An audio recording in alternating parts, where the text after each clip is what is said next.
Bonjour, cette vidéo accompagne l'activité « Décode le message extraterrestre ». Comme matériel, c'est assez simple. Vous devez imprimer la feuille avec le message extraterrestre à décoder. Et je vous suggère d'en imprimer plus que le nombre d'enfants, parce que des fois, rendu à la fin, si les enfants se trompent, c'est plus facile de recommencer que de tout effacer notre dessin. Les enfants vont avoir besoin de crayons de plomb avec une efface. Et si vous voulez parler de la partie communication avec les extraterrestres, je vous suggère d'imprimer le message d'Arecibo pour en discuter par la suite. Je vais revenir justement à cette partie-là à la fin. On va commencer par regarder le message secret et comment le décoder. Alors, on a retranscrit au tableau ici la série de 0 et de 1, qui est notre message secret, et notre grille dans laquelle on va décoder notre message. La série de 0 et de 1, c'est en fait un message en langage binaire ou en système binaire. C'est pas quelque chose qu'on a l'impression d'utiliser souvent, mais en fait, c'est à la base de tout système informatique. Les programmes informatiques, si on remonte vraiment à la base, c'est une série de 0 et de 1 comme ça, où le 1 représente qu'il y a un signal qui est transmis, alors que le 0, c'est quand il n'y a aucun signal qui est transmis. Alors ici, on a utilisé le langage binaire pour créer un message. Et pour aller chercher le message, il faut retranscrire dans notre grille. Alors, je vous explique comment faire. On a 25 cases, 5 rangées de 5 cases, et on a 25 chiffres, en fond 25, 0 ou 1. Alors, on va commencer ici. À chaque fois que la case est associée à un 0, on la laisse blanche. Et si la case est associée à un 1, il faut la barbouiller, en fait la remplir, la noircir tout simplement. Alors, si je commence ici, 0, je ne mets rien. 1, je la noircis rapidement. Ensuite, 0, je fais rien. Un autre 1. Et un autre 0. À la fin de la rangée, je recommence sur l'autre rangée. Alors, pour être certain de ne pas se tromper, un truc, c'est de tout simplement séparer comme ça, après 5 chiffres que j'ai dans ma suite. Donc, 1, 2, 3, 4, 5. Ici, 1, 2, 3, 4, 5. Ici, 1, 2, 3, 4, 5. Voilà, et il m'en reste bien 5 à la fin. Une autre façon de faire serait de retranscrire mon message en 5 rangées de 5 chiffres. Alors, je pourrais le faire ici 0, 1, 0, 1, 0, 0, 1, 0, 1, 0, ensuite 0, 0, 0, 0, 0, 1, 0, 0, 0, 1, et finalement 0, 1, 1, 1, 0. Alors ça peut aider les jeunes justement à retranscrire leur message. Alors, j'ai déjà fait ma première rangée, j'arrive à ma deuxième, 0, 1, je le noircis ici. Je vais me fier à celui en haut là, pour que vous voyez bien. Alors 1, ensuite 0, 1, 0. Ensuite, la prochaine rangée, 0 au complet. Ensuite, 1, 0, 0, 0, 1. Et finalement, 0, 1, 1, 1, 0. Alors, ce n'est peut-être pas évident au tableau présentement, mais c'est un bonhomme sourire. Alors, on va voir ici le résultat final.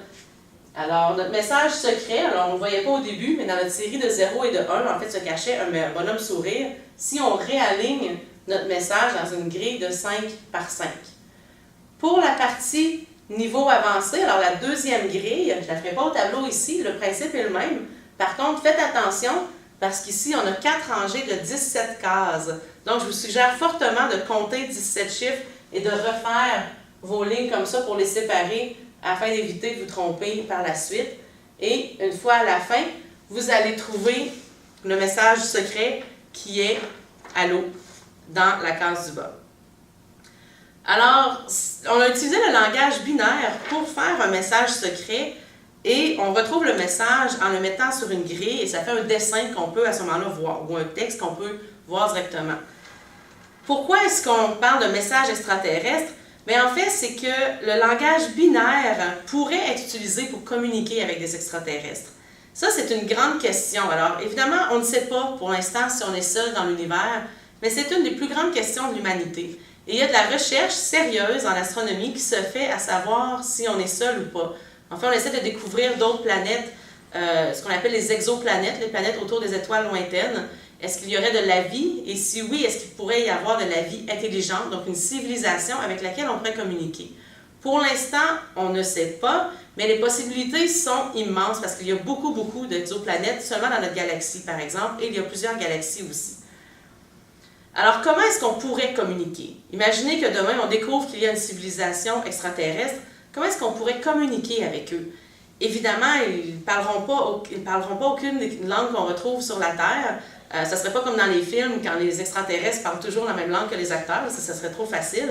Surtout qu'ils vont avoir une culture et une histoire complètement différentes de la nôtre.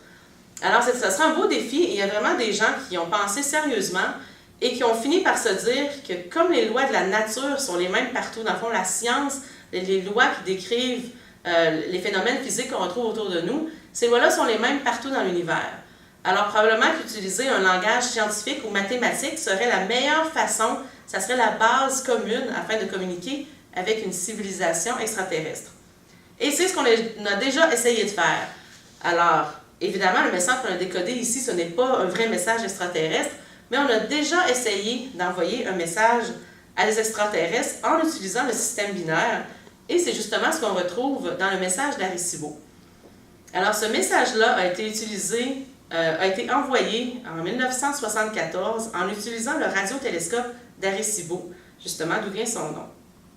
Il consistait en une série de 1679 0 et 1. Alors ici, on en avait 25. Dans le message, il y en avait 1679.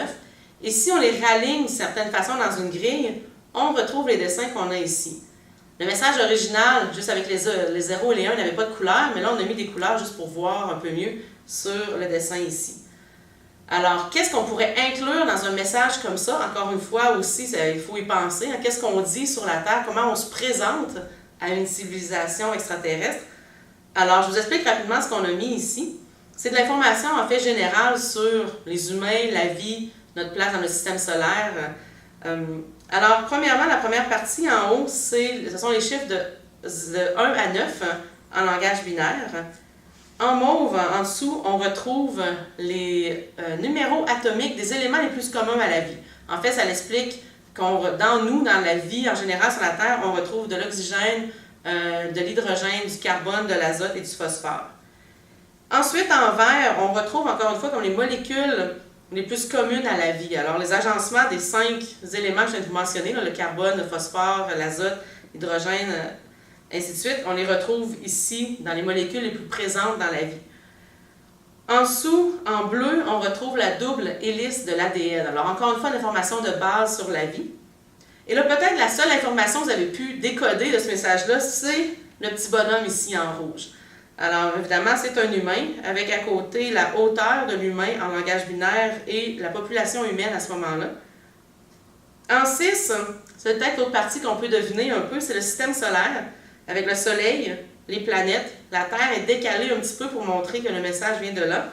Et à l'époque, Pluton est encore considéré comme une planète, donc on retrouve bien 9 planètes. Finalement, en bas complètement, on retrouve le radiotélescope qui a été utilisé. Je pense pas que vous auriez été capable de tout deviner ça. Moi non plus, j'aurais pas été capable. Alors, il faut quand même réfléchir un peu puis se dire, est-ce que les extraterrestres pourraient vraiment décoder tout ça? Comment on fait pour communiquer avec des extraterrestres? On peut en discuter longtemps parce que ça serait vraiment quelque chose de très difficile. Encore une fois, ça serait pas du tout comme dans les films où les extraterrestres parlent la même langue que nous sur Terre. Donc, l'activité peut être assez simple si vous voulez seulement décoder le message. C'est quand même intéressant pour les jeunes de décoder un message secret. Par la suite, ils pourraient même en inventer un, se faire eux-mêmes une grille, faire un dessin et faire le message et demander à leurs amis ou leurs parents de décoder le message. Mais vous pouvez amener aussi la discussion sur la possibilité de vie extraterrestre. Est-ce que les enfants croient qu'il y a de la vie ailleurs? Est-ce qu'ils croient qu'on pourrait communiquer avec eux? Est-ce qu'ils croient que ce serait une bonne façon de communiquer? Ce ne serait pas facile, mais qu'est-ce qu'il y aurait de mieux? Bref, il y a beaucoup de discussions qui peuvent se faire avec cette activité aussi par la suite. Alors, je vous suggère de l'essayer, de le faire avec eux, décoder le message et d'amener un peu de philosophie de discussion plus profonde avec les enfants au niveau de la possibilité de vie extraterrestre. Merci et à la prochaine.